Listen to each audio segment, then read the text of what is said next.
If you're looking to dip your toes into home recording, whether it be audio for like blogs and that kind of stuff, musicians, all that kind of stuff, the Scarlett Solo 3rd Gen is definitely the way to go.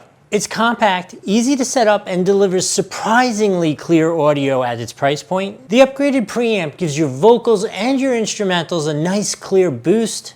The air mode adds that extra sparkle if you're recording acoustic stuff. So it's not perfect, it only has one mic input and one audio input for an instrument, so it's really designed for those solo creators. Look, it is perfect for me. I am a solo creator. I use it for my mic here. Whenever I'm doing content that needs voiceovers, or if I'm doing a live stream, something like that, perfect for me, right? But if you want to use more than one instrument and one mic at a time, this isn't the right one for you. Overall, for the price though, the Scarlett Solo 3rd Gen is absolutely a great performer for those kind of individual solo users. If you're just starting out and you want that professional sound without emptying out your wallet, this is a great way to get your feet wet and start. I hope this has been helpful. We'll see you next time.